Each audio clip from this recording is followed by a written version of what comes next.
from episode 55, Pru Killick. So I guess that was one of my next questions around sort of, what initiatives are you looking at to firstly attract and retain, but also sort of engage talent through the recruitment and onboarding process? Yeah, so we've been fortunate to connect with the Newcastle University and be able to work on some really significant projects for us around artificial intelligence. So that will see a group of our tech team and a group of the university's tech team work together on some of those initiatives that, working on something that's exciting, that's, pioneering, all of those types of things help retain, obviously, our amazing talent that we have at Pegasus. Mm-hmm. But there's other things where we know we have to contribute to the local community when it comes to talent engagement from a very young age as well. So we engage with MEGT for Cert 3 ICT traineeships. So we've got 5 trainees at the moment. So excellent. Yeah, it's one of those, I think there's a stigma still around that as well when it comes to trainees in the workplace. And although we can have a good balance of graduates coming out of university, 3 of the trainees had completed semesters of university and were missing that hands-on component that really that they were passionate about. And traineeships can give you, Yeah, so we were able to bring them in. They've been on the job and working through on the job with us, which has been fantastic. And they're really thriving in the environment. They've got the technical know-how. They understand the customer component of what a software as a service platform needs to produce and needs to provide. So that's been really, really beneficial. So we'll definitely continue with that program. That's excellent. And that's quite a large number of trainees for a company your size. Yeah. So that's a great effort. It's really important to us. I think, we have to contribute to both ends of the talent spectrum. You can't just you can't hog all the good stuff right at the top. You've got to be able to bring people along on that journey and engage and build up through, and we're unique, I think, we own and develop our own software. We have everything in-house from sales through to marketing, through to BI, BA, QA, all of the components that makes the software cycle. So, and the sales to service cycle. So there's opportunities when you come in and start with us to really go, I get what you do here and I like what that person does and I'd like to do more of what they do. So with our traineeships, we do tours of duty and they get pockets of time in different teams to understand what it is that those tech pockets are. Yeah. And then decide if that's what they like, if they don't like it. We're not offended, it's okay. Yeah, and I think it's good for them to have a holistic view of a company and its operations as well. It's really stands them in good stead when they're, applying for future position. Yeah, definitely.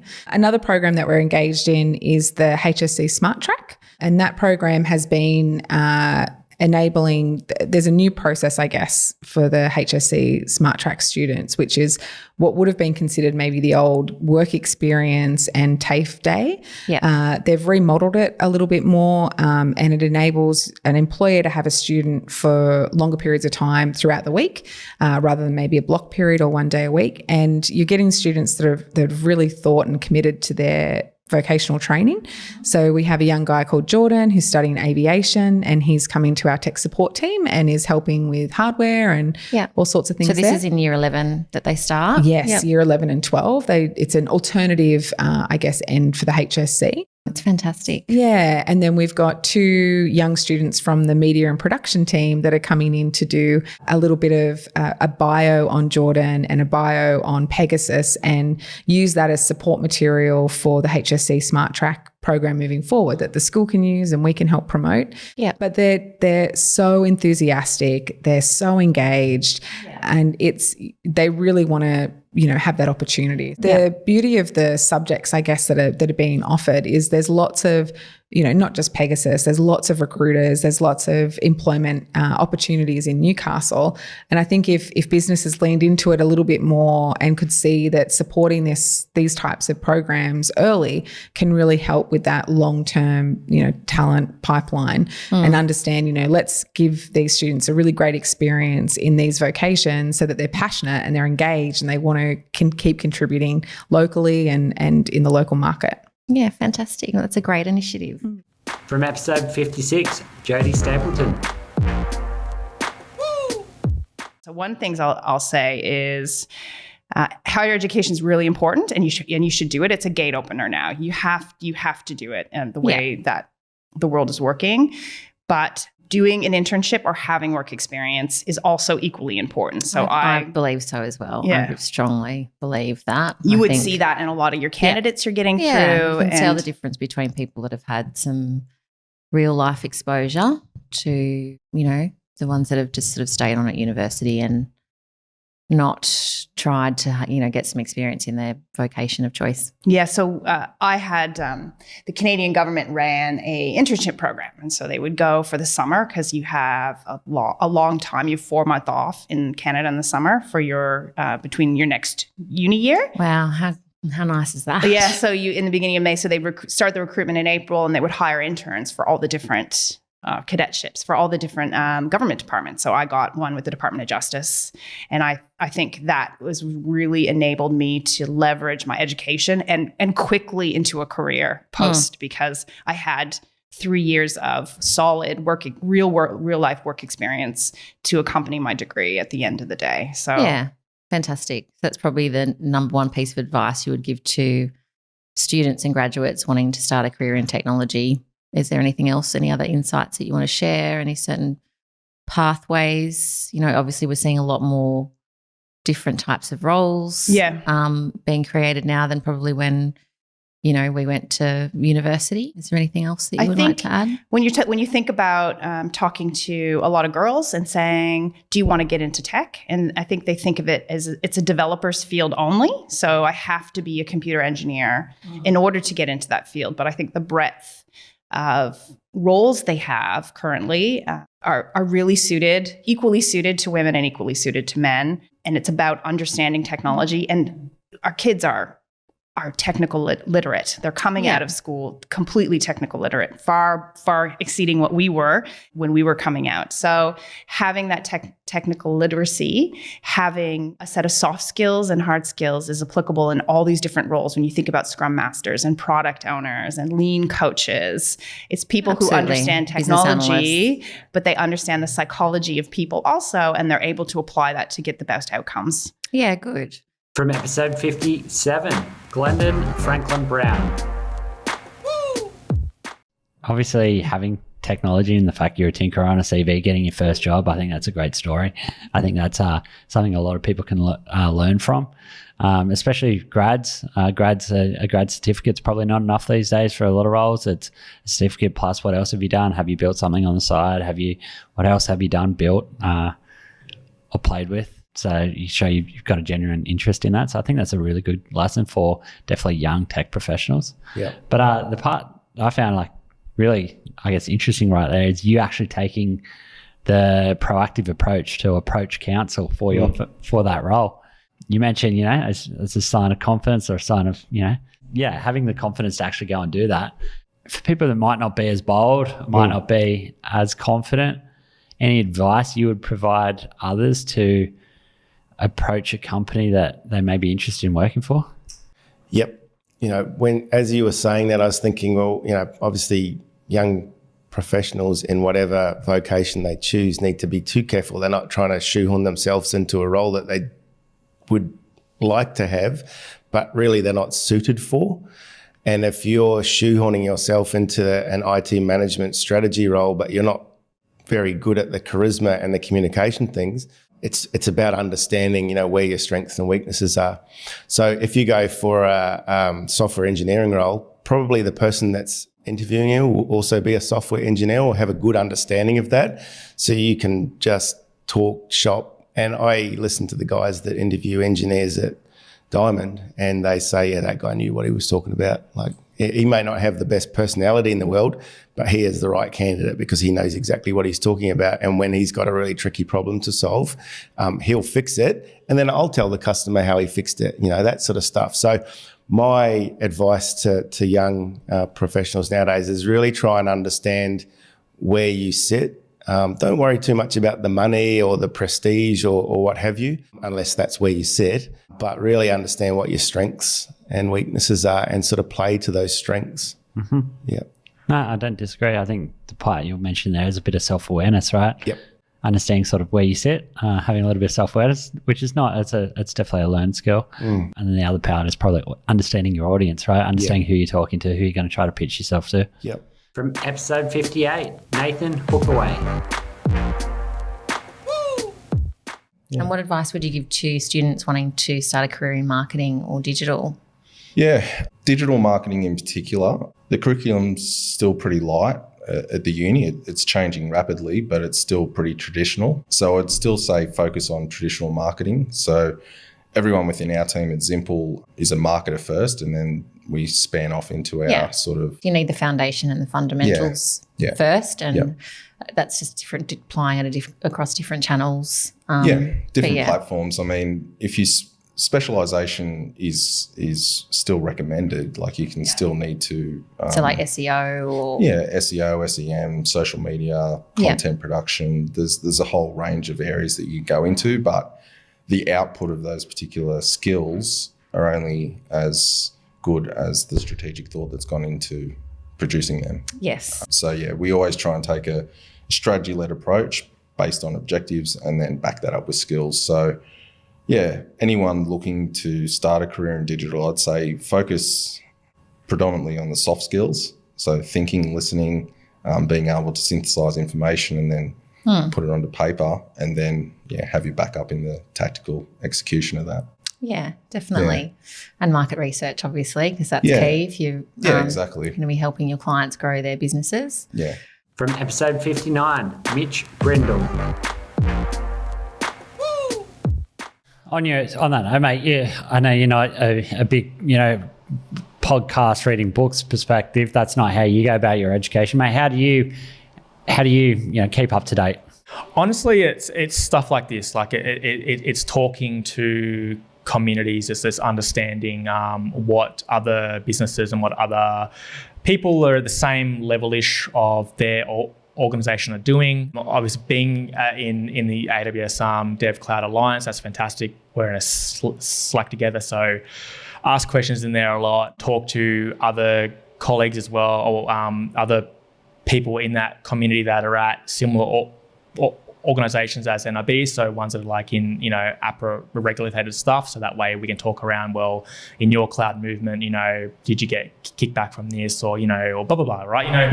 That kind of stuff. But with the educational point, I tend to really talk to probably people that are usually at NIB because it's the easiest point, but those probably senior guys, it's kind of like making connections with the senior leadership management, kind of like that mentoring kind of approach, not official mentoring, right? But, getting guidance and stuff, or, hey, I'm doing this thing, and, if it's kind of down their path versus, another head of or something like that, I'll kind of ask them for a bit of guidance and, oh, hey, can you proofread this thing, or can you give me support?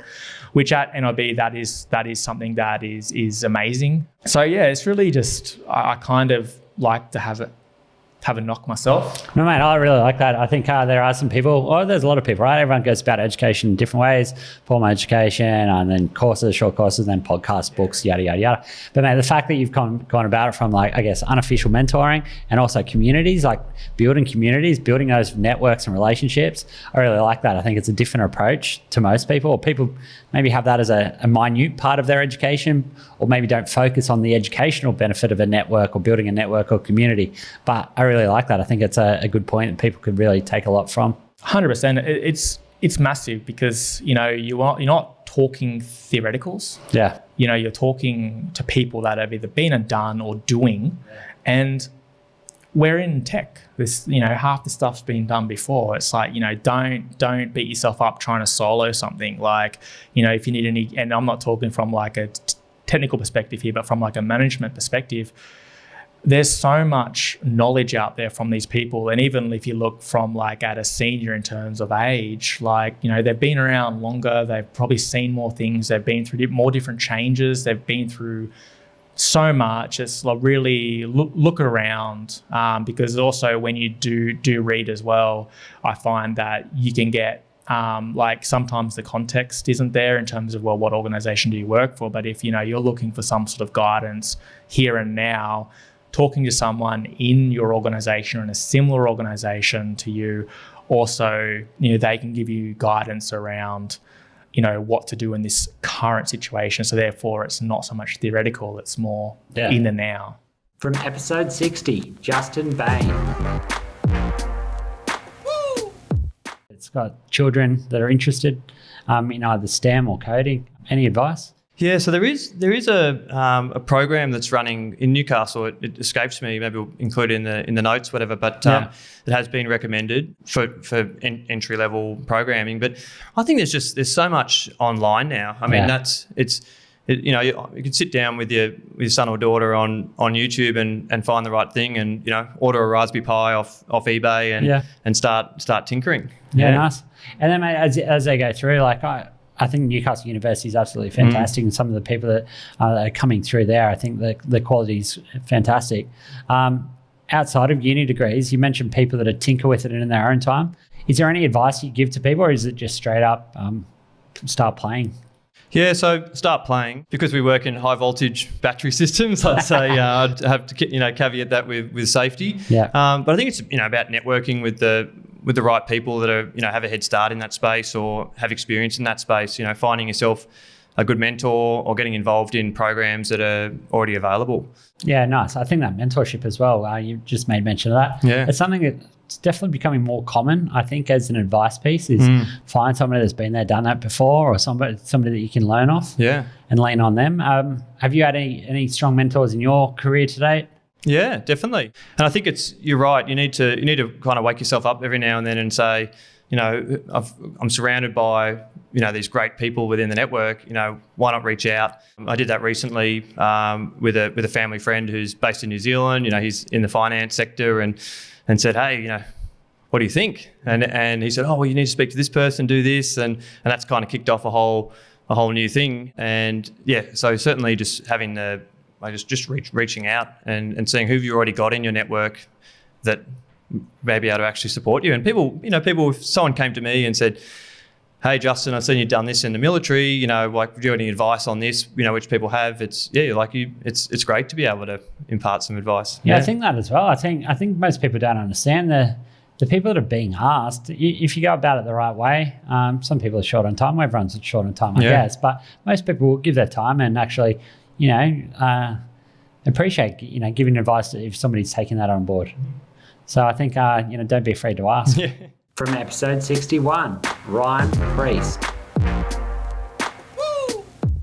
What advice would you give to young people wanting to start a career in technology? You went all in and just tried to learn and absorb as much as you could. Stay focused with what you're passionate about. It's very easy to sort of maybe get distracted. There's so many different avenues now. Like back when I was young, it was like if you're going to get an IT, it was a pretty clear path in a lot of ways. It was, you go do your Microsoft certs. I did all them. Did my ITIL certs, but it was very clear in the direction you could go. Now it's like you can be like a software dev, you can, robotics, automation. Like there's just so many different avenues. Yeah. And machine learning engineer. Yeah. And I think it's just all about just like being focused, like just find out where your passions are. Like you got to do this. You're going to do this for a long time. Like your career, unless you hit the jackpot, which I've been trying to do, the Powerball, come on, baby. But chances of you winning that are pretty low. So you have to have a backup plan, and that would be probably a career, I guess. And in your career, you've got to find what you're passionate about. Otherwise, you're just wasting everyone's, not only your time, you're wasting everyone's time. Yeah, exactly. Because you're going to get bored. You're just going to keep jumping between, and then you're going to get to like the ripe old age where you go, why didn't I just follow what I thought was interesting? Or why didn't I just spend my days waking up and actually look forward to going to work? And I'm definitely at that point. I love going to work. Yeah. I love the people I work for. I love what we're doing. I think I'm very blessed in a lot of ways. I'm not a religious person, but I'm definitely feel like, the opportunities that I've had has been a result of me probably being quite vocal about what I want to do, but also just like knowing that I'm interested in something and chasing that. So I guess my advice to newcomers and people coming to the market is don't rush it by all means. Don't think you have to have like this clear path of what you want to do, because you're probably not going to work it out for about 5 years into your career, right? Yeah. And that's normal. Like it's more than normal. In fact, I'd probably encourage it. Like dabble in a little bit of everything. Yeah. But once you find something that really excites you, go and master it. Like go and do the best you can at it, because it's only going to benefit you in the long run. And you've got to have an end game, and your end game is to retire and spend time with your family, or you know, whatever it is. I think right? there's just a lot of pressure on kids these days to have it figured out straight away. I think that pressure is like always been there in some ways. It probably stems from both your parents and what the school expectations are and stuff. You do it. A lot of us did just go surfing during the day and don't worry about it. But look, don't take my advice and don't do that. Like From episode 62, Daniel Pludek. Mate, while we're on the topic of education, education I think is an interesting topic for technology professionals. What used to be common and on every job advertisement was must-have degree is changing and evolving. Education obviously has a place in society, and university is a big part of that. I guess let's start with your experience. You've obviously done a couple of degrees now and gone back and then done different smaller courses as well to continue your education. I'd be keen to get your opinion on the value let's start with the value for university for your career. Look, value of university is a funny one. It's very valuable for that checkbox where people require a degree. As you mentioned, it's less important these days, but a lot of roles still want you to have that little checkbox. Yeah, I've seen roles where they want the master's checkbox. It doesn't necessarily mean you're going to get the best candidates, just somebody who's had the time to do a master's degree. Personally, I really don't care if somebody's learnt themselves, they've done a degree, they haven't had time to have a degree. It's really about, can you get the outcomes, and are you good at what you do, and do you have the right attitude to learn and continue to develop yourself and move forward. So I think it's good that it's becoming less important as a requirement, but I think until the entire business world changes their mindset, there are still roles where it will be limiting if you don't have a degree, regardless of what that degree is.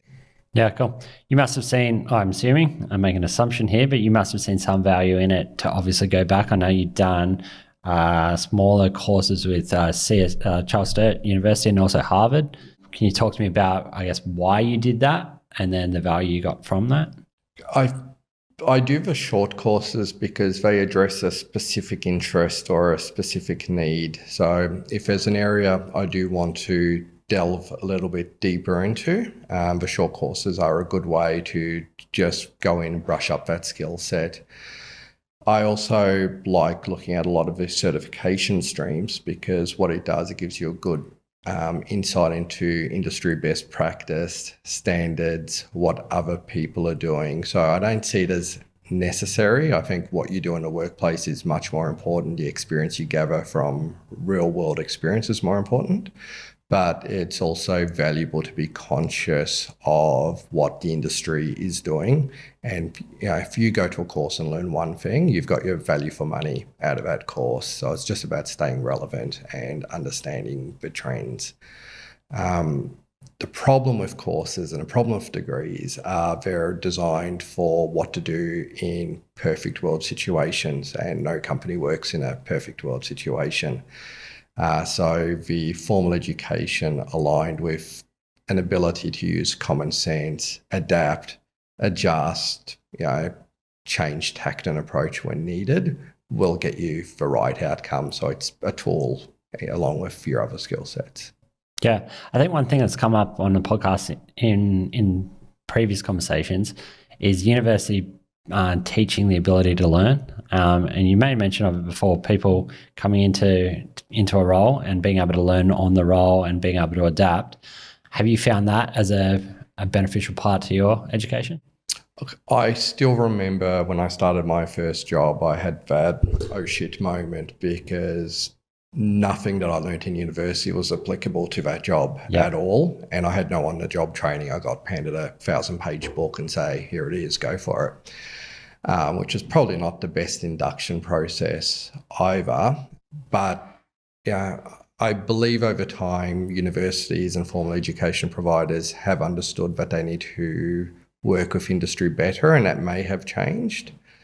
But there is still a bit of a disconnect between what you do learn and what you then need to apply in a job. And it's a combination of the two that are required. Yeah, I know from University of Newcastle perspective, they make a lot of effort to integrate their education with industry. From episode 63, Aaron and Witold. As far as education is concerned, did you do the tertiary education route? Did you do self-guided, self-paced stuff? I guess, where did you build the skill set? Well, I'm very much not a wood scientist, so for better or worse. But I actually went to Newcastle Uni, so I did joint comp sci and math. So have enough of a background to be dangerous in the field that we're in. So yeah, look, and that's, a nice thing about Newcastle is we've got the uni right here. It actually draws in, a lot of people from the region. And yeah, look, I think that about when I finished my uni degree, I probably didn't have a very high opinion of it. And I started working for myself straight after it. So I've actually never had to show my degree or results to any potential employers. Yep. But I think it gives you a good theoretical grounding. Like a lot of the, again, I might be biased here, but a lot of the math kind of features, languages come and go, techniques, packages, all that comes and goes. But a lot of the theory has, it had already been around for 40 years when I did uni, and hasn't changed in the 20 years since. So that kind of grounding. And as the computers and frameworks are doing a lot more for you, it actually becomes more important because, you can have one line of code and it's like, you realize this is iterating over a list with a million things in it, like 3 different times in order to give you one value at the end. And an appreciation for that kind of comes with that degree. So on our tech team, I think at least on the programmer side, pretty much everyone has, a comp sci or software engineering, or actually we have a few who've actually done electrical engineering, and then you've got a fair few hard pivoted Mac guys in as well, right? Yeah, absolutely. So on the hardware team and on our filter team as well, mechatronics, as well as actually mechanical engineering as well. We love the mechatronics because it's a good combination of hardware and software, and it's great to have those kind of people on the team as well because they bring in like a different perspective. They've done a lot more of the robotics side of things, and especially on the hardware side, it's good to have that depth there. But it is always interesting because then you get them starting to do software for one piece, and then we assimilate it into the software team pretty quickly and go, so you see where you did this, maybe we should do it this way. And but it's good because there's a lot of kind of cross-pollination then between those ones. So do you add anything on the uni side? You've No, I don't think I have much to add on the Newcastle uni side. I have very little experience with it. My degree is highly relevant to anything pretty much, but I've gained a lot of life experience through running my own construction business, working in production and managing workflows, things like that. So well, you started at Cordell or Airside as a junior dev. So how did you pick up that skill set? Being roughly this same age as Aaron here, this kind of grew up around me, or I became interested as internet became a thing. I remember looking at the first websites in Notepad and trying to build things like that, and this kind of stayed with me. I did a bit of freelancing here and there, and at some point I realized, hey, this construction thing is super stressful, and there's a lot to running your own business other than doing the actual work. So and there was a shortage of front-end developers in Stockholm where I lived at the time. So, maybe I should do something where I will work a bit less and I will earn a bit more and I'll be a bit less stressed. So, I did a bit of study on my own time. And How's that less stress thing working out? Very well. From episode 64, David Lynch. So what advice would you give to young students wanting to start a career in technology? What paths would you recommend for them? Yeah, sure. So look, the TAFEs and universities do great programs and give you the basics definitely around networking. But I suppose, my advice would be try and work within certainly a MSP environment, a managed services provider environment to start with, because you get a very good broad section of experience. Yeah. So the enterprise side, I suppose, is more about one network, everybody does things the same way sort of thing. Whereas an MSP gives you a broad cross section. There's so many different businesses set up completely different sizes, different. Yep, absolutely. So some are hosted, some are on-prem servers, some are, different software products. You get a greater, breadth of experience. Yeah, that's right. Yeah. Yeah, fantastic. From episode 65, Ben Lamb. So I guess my advice to everybody, you've heard me speak of traveling overseas and taking those risks and those opportunities. If you're working wherever you are and you've been in an industry and someone's willing to back you for something that you think's a little bit bigger than you, then have a bit of faith in yourself. Someone else can see it in you, so have a go. Put your hand up when you don't know. Put your hand up if you make a mistake, but get out there and have a go, because you'll never regret it. And you obviously started, very much with the foundations first, and you mentioned before you very much were a generalist, and then sort of later in your career specialised. Do you? Yeah, people are sort of specialising a bit sort of earlier in their career these days. I think so. I guess I think you're quite right. I think to be a good specialist, you can't be a blinkered specialist. I think the value that our business offers is the fact that we come from a very generalist industrial control system and automation background. Yeah. We understand those systems. We could take them on if we wanted to do them ourselves, but our speciality is making them work from a communications and security point of view.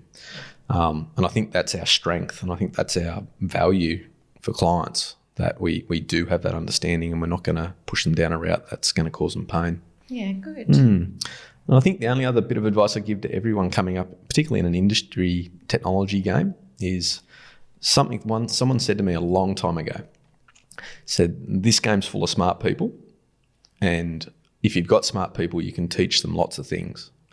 There's one thing that's really hard to teach, and it's attitude. Yes. You have to be coachable, don't you? Yes, you do. Then that makes it very hard. You need to be willing to learn new skills and have a go, but attitude and personality are some of the hardest things to teach or change in a person. So be mindful of it. And it's certainly something that I had to learn along the way. Be thinking about what you're doing, thinking about how you're going to bolt in with that team, how you're going to bring value to that company. At the end of the day, that's why you're there. You're there to make the money. That's why you're being paid. If they're making money, you'll make money.